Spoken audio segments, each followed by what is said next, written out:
had this, I was going to say, hey, are we going to do our podcast? And you're like, I haven't done my podcast in like, since this happened. And I'm like, let's go. Go dummy, go beast on them. I go beast. Go deep, I OD on them. I OD. Apply pressure, put heat on them. Put that 5 What's up? It's your man B.Holmes back with another episode of Doors to Success. I'm your host, B.Holmes, and we go teach you how to knock, open, and conquer the different doors of success in your life. Very excited. Today we have a special guest. We have Elizabeth Hidalgo with us, and she is the owner and operator of Rise, which is a PR branding firm. Yes. I'm excited to be here, Brandon. Thank you. Before, I know we half opened our can. It's not fully open, I promise. Okay. Well, we want to give a big shout out to our unofficial sponsors, Red Bull and Bubbly. Shout out to Cavu. It's a firm I invest with that we did Bubbly and a few others. But Red Bull, unlike Bubbly, we got to get you here with us as a sponsor. So crack this open. Ooh, it's like ASMR. Mm-hmm. Love it. There we go. And now we can officially start. So, Liz, catch us up. So we met through a mutual friend. You do some of our PR stuff and some of our social media stuff for our gym, Transform. Mm-hmm. How did you meet Lou? Back us into that relationship. Yeah, of course. By the way, side note, I've always loved bubbly, and sparkling water is my favorite. I don't drink soda or juice. I love sparkling water. Bubbly is one of my favorites. Just thought I'd let you know. Thank you. The Holmes kids, thank you. Anytime if you want bubbly, I've got it all here in the fridge. Y'all just stop by and be like, hey, it's all you. Get a bubbly. But anyways, back to your question. I started Word by Lolo in 2019, which is my podcast. Mm-hmm. And I met Jose and Omar. I'm sure you're familiar with that, Drip Sweat. Yep. And they're like, hey, you should really do an episode with Louis Gucci. And I was like, who's that? And it's like, oh, it's Transform. They have a gym and, you know, his fiance Cass and things like that. I'm like, yeah, that'd be interesting. So I follow Louis on Instagram and then finally meet him in person, record a podcast, and then meet Cass. She trains me, and then the rest is history, kind of. Oh. That was like the short version of how I met Louis. So I've known Lou for 7 years. He worked for me doing door-to-door in California selling solar. But I met Jose for the first time like 6 months ago, and I'm doing my first boxing training tomorrow night. You're going to love it. What can I expect? Definitely punching therapy for sure. And I think it's such a good way of cardio. Like if you give me a choice between, I like running, but running versus boxing, like a boxing sesh with Omar or Jose, 10,000 times Drip Sweat. Shout out to you guys. Yeah, they're dope. Yeah. They're the real deal. Yeah, they are. So Jose, he even came, Jose and Josue both came to our, we had Jimmy Bluff, who is known as the surgeon without surgery, also known as, he does this technique like scraping without scraping tools. He came last night and did like a whole sage smudge type thing, and Jose was there, which was totally cool, was to have these big boxer dudes come there doing this meditation with us. So those guys are legit cool dudes. Yeah. I love Jimmy, by the way. He was awesome. I think he really touched my life when we were doing like the meditation and stuff, and he's awesome. I love that I got a chance to like meet him and everything like that. So cool you came. It's awesome how the connect point. So I think what's kind of like, what got you into, because if anyone sees our Transform social media, Elizabeth is like the brains behind that. So kind of tell us what got you into PR, social media, kind of doing this vein. How long you been doing it for, and what kind of got you into it? Officially with Rise, 2.5 years. And but ever since out of high school, I knew I wanted to do marketing. And it's funny because I didn't know the difference between marketing versus branding. Like marketing puts money in your pocket. It can be measured. Branding, you can't see the ROI, but you can definitely see how effective it can, you know, be for a brand, a business, a company to be successful. So I worked for an agency And I learned a lot. I think one of the owners there that used to be the owner when they were in business was really nice to me, super cool guy. I graduate high school. I leave for like a year and a half. I go back with them. And yeah, I mean, I learned a lot like about how to manage accounts and social media, but I always knew that I had something more to give. It was my creative ideas, right? And I want to bring Kanye into this conversation because I freaking love his stuff. Like, he is legendary. Like, the way his mind works, whatever, his personal stuff, like, I don't really care about that, but his creativity behind Yeezy, behind his music is, I relate to him so much because just the way that when he created Through the Wire, which is one of his first albums, it's like his jaw was broken in 3 pieces, right? And I relate to that so much because it's like no one believed in him, right? And I actually just did my first event in February for Bagels and Branding, an idea that I told you about.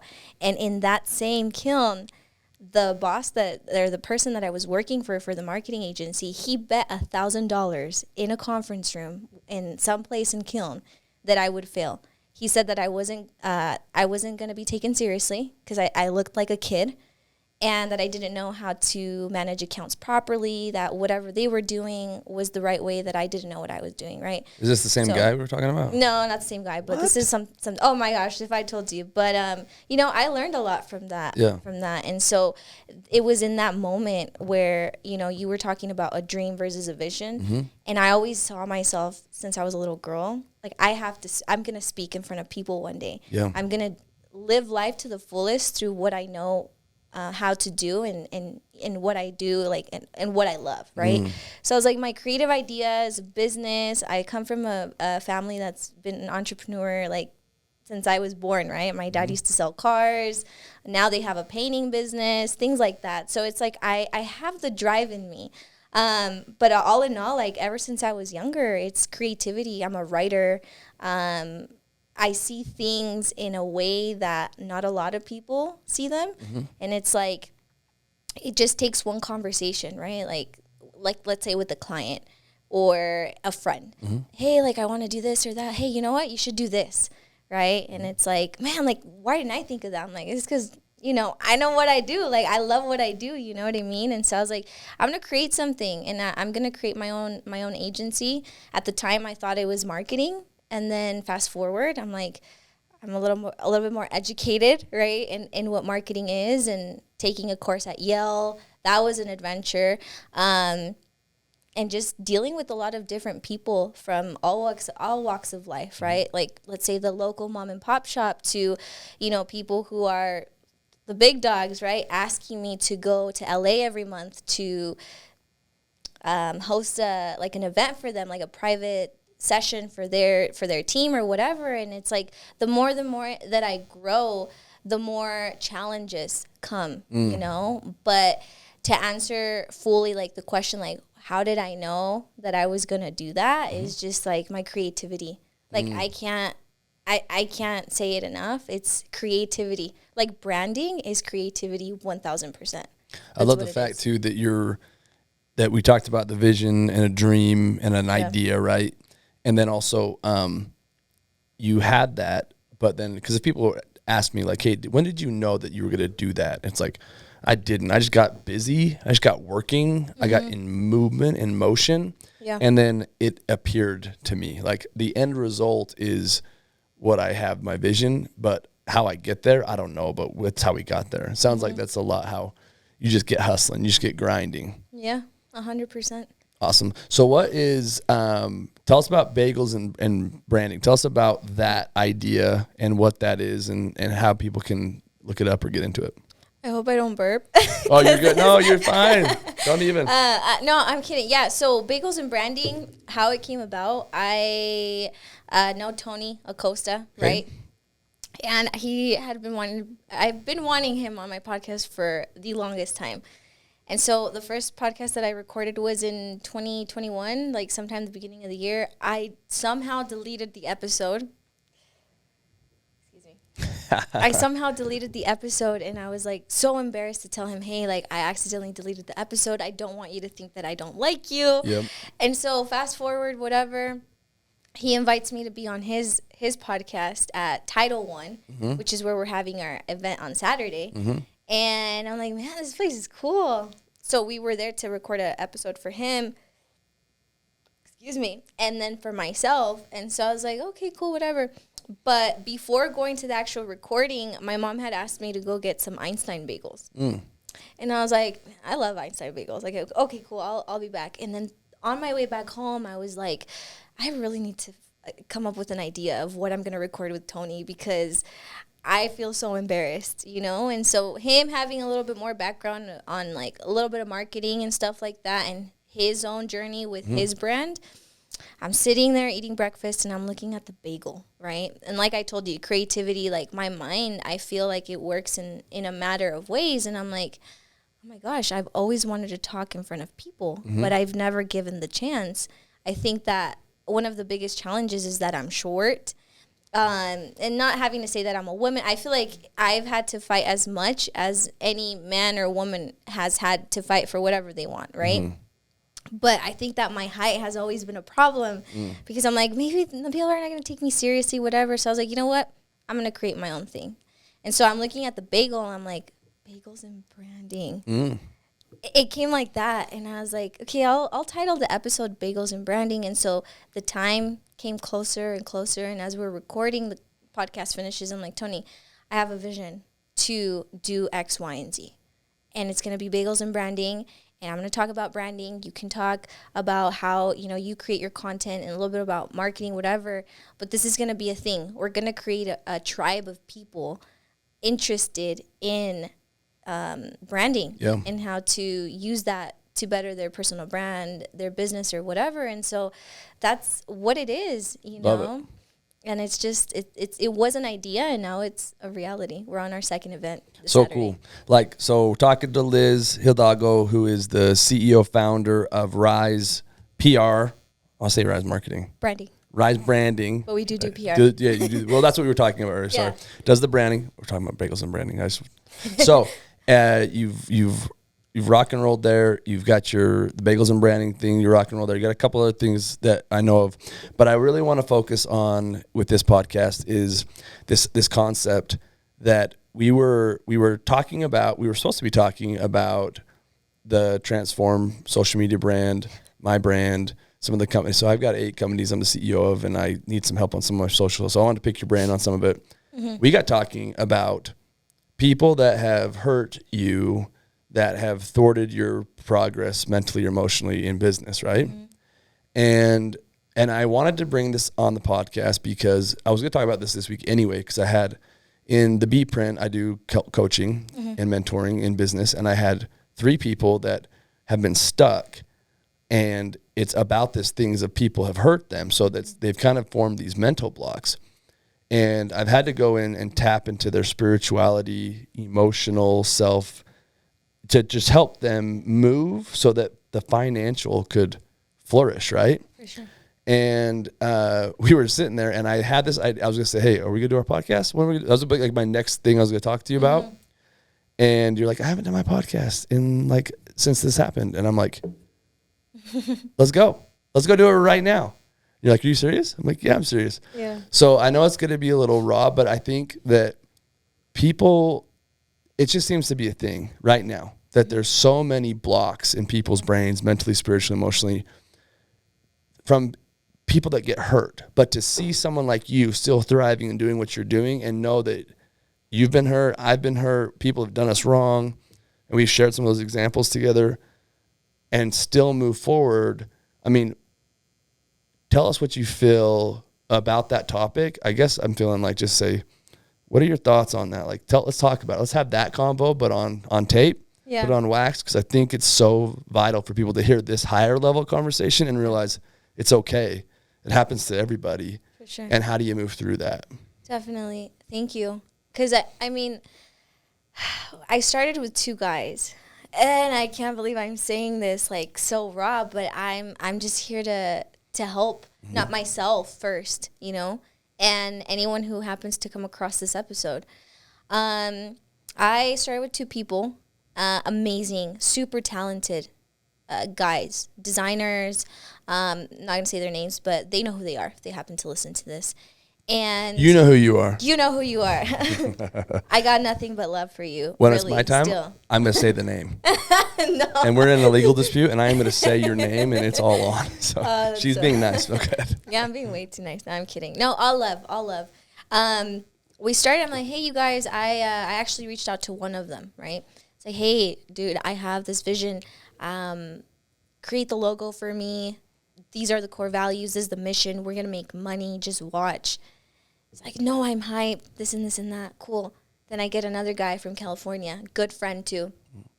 Like, no, this is awesome. Then a third guy, right, that I went to high school with. Never talked to the guy. He was like popular kid in high school. And then soon enough, he ended up like, being a part of this project.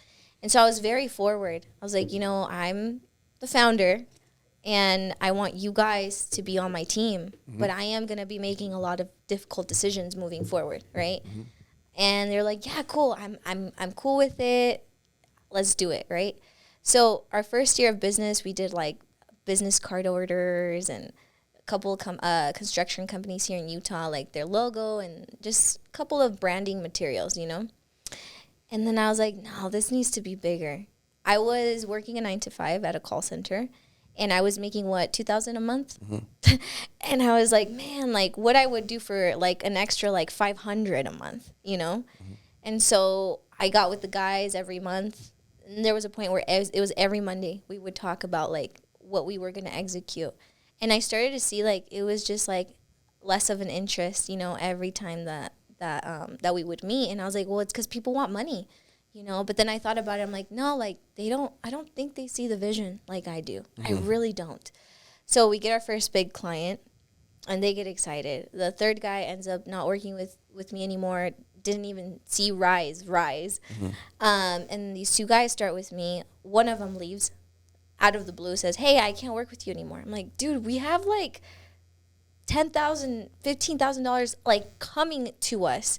I can't do websites, like help me, And so he was like, nah, dude, like I just got signed with some really like big YouTubers. I'm going to be their full-time graphic designer. I'm like, you know what? I'm happy for you. I am still genuinely happy for him. Sure. Super talented dude. And I will always accept the fact that their work is amazing. It's just, it's on another level. It's what I love, And so he leaves, and I stay with, my only designer, right? And so, I don't know, sometime in the summer, he goes, hey, I can't work with you anymore. And before he stopped working with me, I started noticing that the energy just wasn't there anymore, And I was like, what am I doing wrong? And I do admit, like, I feel like because I am so passionate about this business and I want to see it rise, I'm very particular about projects, right, and working with clients. And I remember saying, I cannot show this to a client. This is not your best work. You need to show me your best work. Like, I know what's inside of you, like what's going on. A few of his family members passed away from COVID, things like that, And so I understood. And I was left with no team.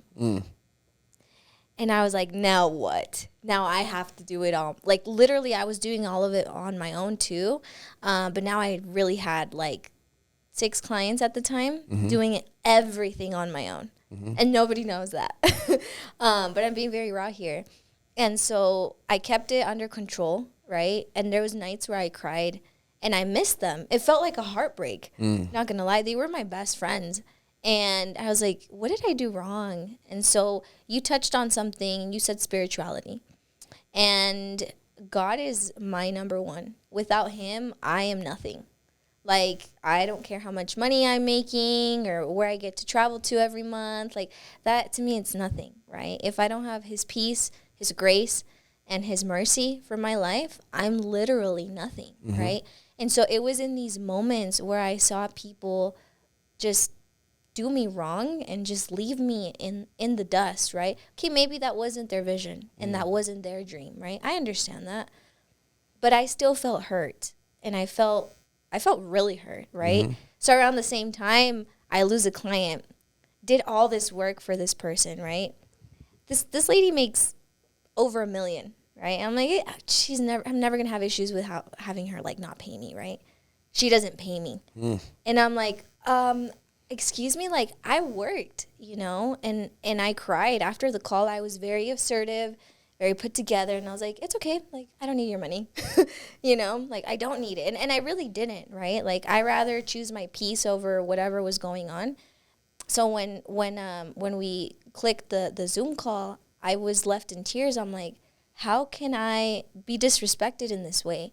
And that was not my first hit, actually. I just remember when I lost like money the first time, but this was like one of the times that I had lost like a good chunk of money and a good chunk of time, right? Like it was like a creative campaign and just a lot of like my ideas, right? And to see that person still use my ideas and like never paid me, that is when you can grow bitter or better, as cliche as it sounds.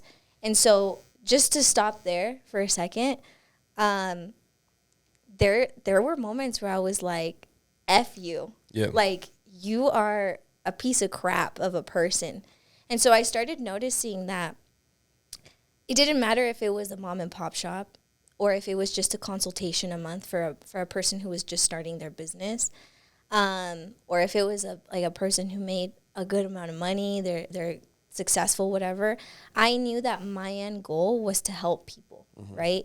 Is to genuinely be of service. Because at the end of the day, your brand is a reputation, right? It's the service that you provide. And so when I started to get more educated on this, I started to notice, well, if I want to do branding, I have to live, eat, breathe branding, right? And protect my reputation in moments where people stab me on the back, right? You were talking about karma, and I agree with it, right? And I know that and believe that what God has for you and what's for you, and it has your name on it, from relationships to business to money to opportunities, it is yours and it will always be yours. Right. Does that make sense? Oh, yeah. I can say, my most recent experience, but I just want to stop there because I feel like it's a good point to hear back from you as far as that. Thank you. I think that you get better or bitter topic, cliche. It's not cliche. It's facts. It's like it's a proven principle. And I think the knowing, and after you've been through enough of these experiences in life, you've been RISE for 2 years. You said 2.5? 2.5. 2.5 years. Yeah. I think, this is year 17 for me in the business. And at any given time, there's a lawsuit going on. When you get certain levels, like the people just know where there's money and they're just going to say whatever, right? Yeah. And sometimes I don't care. Sometimes it is what it is. Like it's just over a contract thing, or again, we represent banks, we represent installation companies, electricians. So there's usually something that we're doing, right? Yeah. One advice, overpay for good accountants and overpay for good attorneys. There's my number one advice. Number two is, when we had, I had a friend of mine that worked with us. I recruited an 18-man team. He came on, and he ended up taking 8 of the guys that I had recruited, all of them, to another company, which is illegal, and then taking 2 of our accounts, switching them, and then installing them with another company, which is also illegal. And when that happened, I was very hurt, right? And I remember when they took the guys, it was like fine. One of them was like my brother-in-law's brother, and I was like, man, that's really painful. I'm gonna see this guy again. Like, why would you do that? Yeah. But then when he flipped the accounts, my partners are like, well, you got to go do something. Mm-hmm. What are you going to do about it? I'm like, well, we're going to decide as a team what we're going to do. And everyone decided that we were going to move on it. And I was like, oh man. And I kept dragging my feet because I just wanted to forgive and let go and move on. Mm-hmm. And I actually did. In fact, the day that it was my daughter's baptism, the guy sent me this text, just seething text message, like, if you don't pay me, blah, blah, blah, blah, blah. And the lawsuit was like $60,000. He says we owed him. And it was like, and he like threatened my kids, my wife, like really bad stuff. I got another. And so right before this, I'm supposed to be like spiritually, mentally involved in my daughter's moment. Mm-hmm. and like I'm like completely derailed, right? Like I'm like, oh, you jerk, like bitch, like I'm angry. Yeah. And then he'd reached out to all of our employees and sent them this. The FBI is looking into Brandon and and B.Holmes is this, and I'm like, and I remember talking to one of my mentors, and they're like, look, dude, you've been doing this for 15 years. Like, everyone knows who you are. You would have been exposed a long time ago. Your resume is just fine. Like, you've been in these situations before and people know how you act. You're fine. This guy, look at his resume. Just be patient. Let karma do its thing. Mm-hmm. And so then when the lawsuit came, then I'm like, dude, I forgave you. I let it go. Mm-hmm. Then you came and got our accounts. I still forgave you. And then you sued me. Now we're going to go play your game. So we got our attorneys involved, and come to find out when our attorneys answered back, his attorneys dropped the case. They didn't want to represent him anymore because a lot of stuff was falsified. He gets into some stuff with his family, pretty ugly, and we get granted $600,000 to push the lawsuit on him, and the judge is like, yeah, you should move forward on that. And I'm like, it's just so crazy. And all my guys, and there were some guys that were like questioning, and all of a sudden, I'm like completely exonerated. Mm-hmm. Obviously, there's no FBI, like all that stuff, right? And it's just like people can say whatever they want. And the stuff people he talked to, it was really good experience because the people that were all in for me were all in. I mean, your friends will believe you no matter what. Mm-hmm. Your enemies and your haters wouldn't have believed you anyway. And it just allows them the line to get drawn, you know, and see where people fall. And that I think goes back to that vision idea. I think if you have a vision or a dream, which are really big in our culture, is this idea of having visions and dreams where you can have an idea. A thought will come to you as you're working, you're busy, you're moving, and then, if X equals plus Y equals Z, that's a thought, right? Your brain works it out. But a vision, we believe, is a gift from the Creator, that it's put in your mind. And that's something you have to adhere to, or the visions will stop coming. The dreams will stop if you don't act on a dream that's given. Mm-hmm. So if you have a dream, no matter what, no matter how many lawsuits come, no matter how many people hate on you, no matter how many friends turn to enemies or whatever, if you've been given that dream, that vision, you need to push. Mm-hmm. And I think you're doing that, and it's really beautiful. That's why when I heard you say I hadn't done my podcast for a while, I'm like, get up, let's go. Let's go record this. Because there's one other thought that I wanted to hit on too. So the bitter or better, thank you, that's awesome. We need to make sure people realize that they have a choice. The other idea here is you had said something that really sparked me wanting to talk about this, which is you said, I got really emotional and I need to work on that in me, which I think you introspecting is really, really important. So talk about that a little bit. In that you looked back and said, what did I do? And you saw this thing inside of you that you feel, I don't want to say weakness, but you feel was something you needed to change. And I have advice. I got some advice I want to share, because this is what I was going to share with the other guys. And I want to share it with you because I feel like it's so important. So tell me a little bit about that thought, because I think the introspection and the accountability is really valuable. But I think the thing that you said, I got some advice from some hard experiences I could share. So the emotional part of me, when last night when I was listening to Jimmy, he was like, a heartbreak didn't like phase me just for a week. It phased me for years, right? And last night I let go of a lot of trauma, for sure, 100%. I was on the floor and I was praying to God. I was like, God, take everything away from me, right? I saw you. I saw your eyes open. Really? Yes. I don't know why I zoned in on you. I was helping him light the smudge, right? The lighter wasn't working, so I was following him around. And I saw you with your eyes open, and I'm like, she's working on something. Yeah. That's so interesting to hear. I like the tears were rolling down my eyes. And it's funny because I was talking to your wife and you before this even started. And I told her about the yoga instructor that I met in Arizona, Nicole, I'm sure she's going to listen to this, Nicole Warren. And I did hot Pilates. I went to Arizona, and I was going through, like, me having, like, all these clients on me. I was like, Mom, Dad, I have to go to Arizona. I have to, like, not work for a week or two, right? And so I remember taking hot Pilates and I laid down and the same thing happened. I didn't know I was crying. I just felt my tears roll down my eyes. And I remember I told you briefly, I was like, you just have to find the right yoga instructor. And then that was that. And then we all went to wait for Jimmy.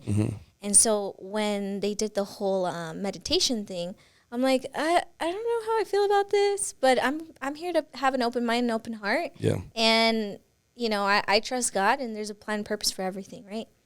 So that whole like trauma really got to me. And I know I got kind of like sidetracked with it. But anyways, with business, the emotional side, I love what I do. And I think that anybody that knows me, my mom and dad are my biggest critics. I hardly hear a, wow, you did freaking amazing. Yeah. It's like, oh, that's great. What's your next move? Yeah. And I'm like, okay. And I think that's why I am who I am today because of my mom and dad, right? Like them pushing me so hard. Don't you think, hold on, sorry. Don't you think that's a cultural thing?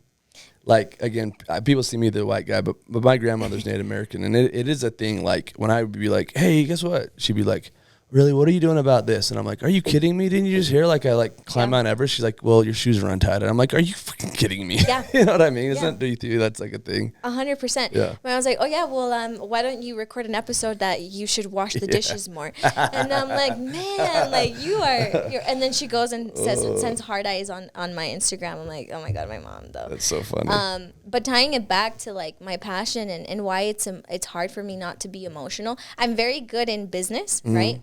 Like, you hurt my feelings in business, you fuck with my money, and I will give you a face where I'm like, okay, cool, that's cool, right? That's cool. But once you touch, like, my work or an idea of mine or whatever it is, that is where I'm just like, this was God-given to me. And even though I know that as much as they try to copy me or be like me, whatever, they'll never be me, right? But there's still this emotional, like, tie to my work and my ideas when it comes to business that I know is not healthy because I will lose sleep. I kid you not, I was sleeping like maybe 3 hours and I would wake up and I would work and my dad would wake up and he's like, I cannot believe that you're working at this hour of the night and you look like death. Like you need to get sleep. And so I was like, man, like, it's because you don't see the vision, like you don't see it, right? And then as I was like meditating and praying and journaling, I noticed that was a flaw of mine. Like, why take things personal? Like, why be emotional about this? Like, the person already messed you up. They're living their life. Right. Why am I crying? Like, why am I still losing sleep about this? Not only are they living their life, they're not even thinking about it, exactly. Right? They're not. So that's just what I struggle, like literally like a few months ago. And I don't know, like it's a constant battle. I think healing is a daily thing, right? And as much as you can be faithful and believe in God, we're human, you know? And especially in business, I've realized there's a lot of nasty people. Like there's a lot of people who have tried to mess me up or hire me and say, oh, do you even know what you're doing? Before walking into your office today, I saw an email and I was like, what? The audacity, right? It's like, oh, it's because, we decided to go with someone else who has a degree. And I'm like, can I see their resume? You know? And it's just like little things like that I'm like, you know, like, take that emotional part away from you. What has your name on it is yours. So hopefully that answers the question, but I have a hard time like not taking it too like emotionally personal. This is one of those nuggets that I'm going to share with you that's taken me literally 15 years to learn, and it's taken my wife, and I didn't learn this one through business. Like it's taken having a partner live with me every day to help teach me this one, and I'm going to share it with you, and if you like it, great. If not, you're gonna like it. Okay. So here's my thesis, my hypothesis, and my conclusion, which is first I want to give you your flowers for being able to introspect and have the first question be like, is it I? You talk about God. I'm also Christian. I'm Christian, and I'm a big believer, and I learn a lot. And one of my favorite lines or stories, parts in the Bible in the New Testament is when Christ says, one of you will betray me. And the disciples all go around and they ask the question, which is the question of discipleship. And it's not about being a disciple to Christ. It's a discipleship to being disciplined. That's what discipleship comes from, right? Is being disciplined. And the first question they all ask themselves, but one, is it I?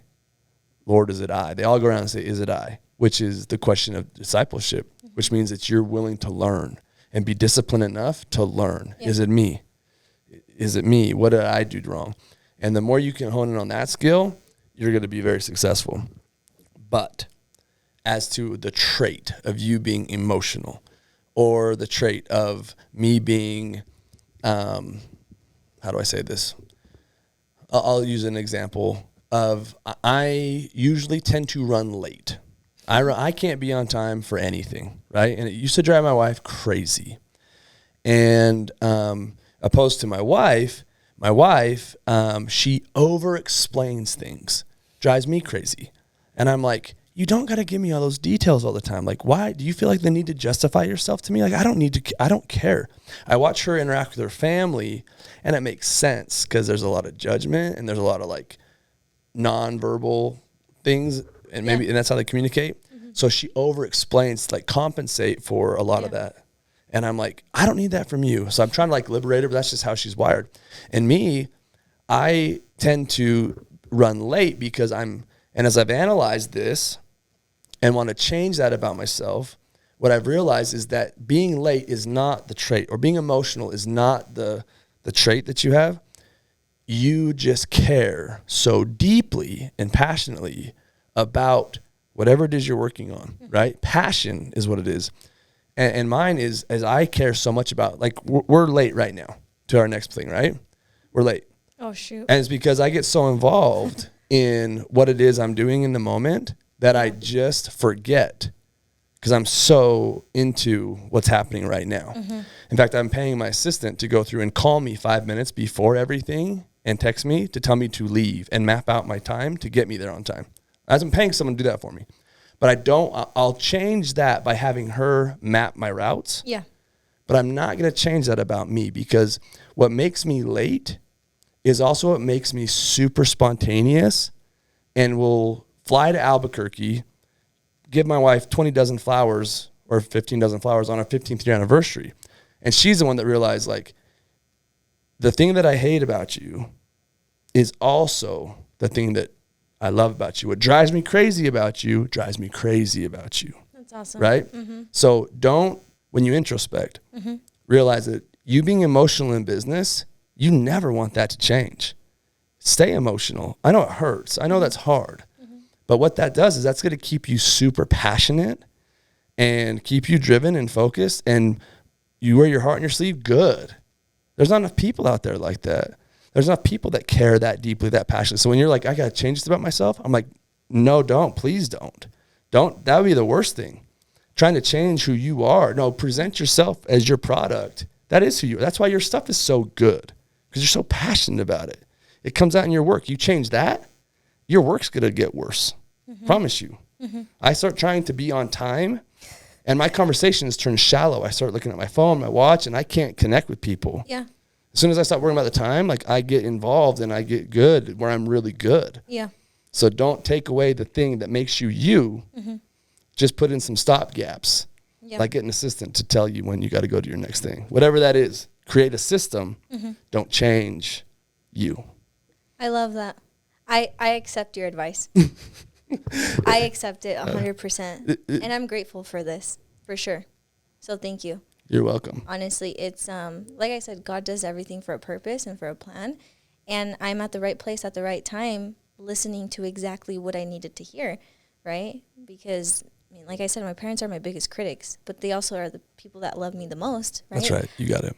But it's just like sometimes people don't understand that passion. And when people tell me to slow down, to not be too, oh my God, it's just a design, like, he just messed up the line. Like, no, like, it has to be perfect. Even though perfection doesn't exist, I've established that with myself. Right. But, like, you just confirmed to me that, okay, maybe there needs to be boundaries, right? Sure. But I can't change who I am. So in business, that's systems. Just put not boundaries, just put in systems. Not put boundaries. Boundaries with people, systems with processes. Yep. But in those systems, and with my wife, I want to just close with this one because I left her hanging on the too many questions. But that she asked so many questions, that makes her so good at making sure that everyone has what they need. That's what makes her a great mom or a great spouse, because she knows everything, right? So if I lost that, I'd be lost. So keep doing you. You're awesome. Check out Liz. Where can they find you? Where can they follow you? Follow me on Instagram at classic_Hidalgo, Hidalgo. All my links are in the descriptions. You need to get on my podcast. We're going. What's your podcast? What is it again? At Word by Lolo on Spotify, SoundCloud, Apple Podcasts, iHeartRadio, any platform. Word by Lolo. Listen up, and shout out to B.Holmes. Thank you so much for having me. Thanks for being here on Doors to Success. It's your man B.Holmes signing off. See ya. Peace. Thank you for listening to the Doors to Success podcast. Don't forget to like, share, comment, and subscribe for more. Visit bhomes.com for more information on how you can join the B Print.